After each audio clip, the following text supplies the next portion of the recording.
Sa tuwing ako ay tinatanong, bakit ang bilis? Hindi ko rin alam ang sagot. Marahil, ito ang sinasabi ni John Bosco, may himala, may milagro, at puno ng pagpapala.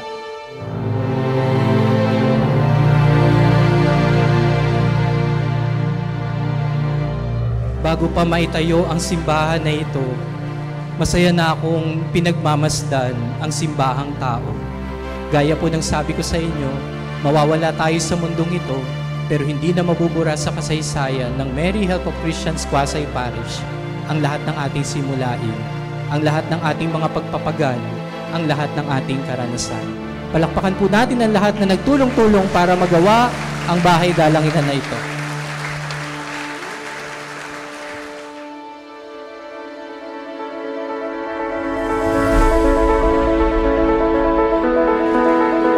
Sinasabi ho sa akin ni Father Randy, yung temporary na chapel doon sa likod doon ay pinagmisahan sa kauna-unahang pagkakataon, Kristong Hari din.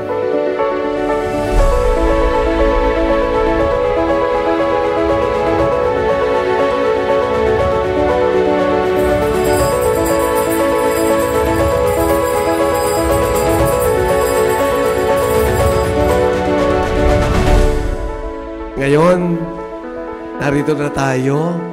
Pagkatapos nung paggamit noon, dakilang kapiyastahan din ang Kristong Hari. Ngayon, na dakilang kapiyastahan ng Kristong Hari, magpasalamat tayo sa Diyos sa Kanya palaging pag-aalaga, pagbibigay ng mga biyaya na kailangan natin, Kanyang pagsubaybay para tayo magkaroon ng buhay, hindi basta buhay, kundi buhay na ganap at kasiyasiya. Yun ang sabi niya mismo.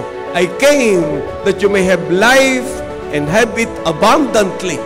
Yun ang gusto niya. Makinig tayo sa mabuting Pastol, Hari ng Sanlibutan. Hindi tayo mapapahamak.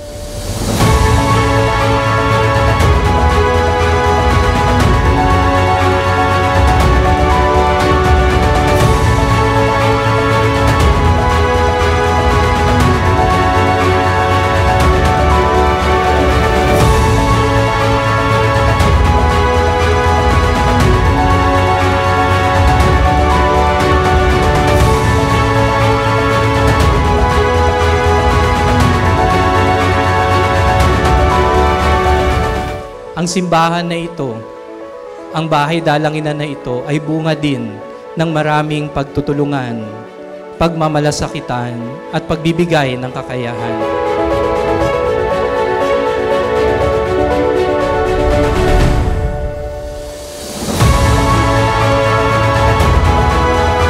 Hindi pa po tapos ang ating paglalakbay, hindi pa po tapos ang simbahan, pero okay lang, marami pang pagkakataon para tayo magtulungan. At kung naisin ng Panginoon, matapos ito agad-agad, salamat sa Kanya.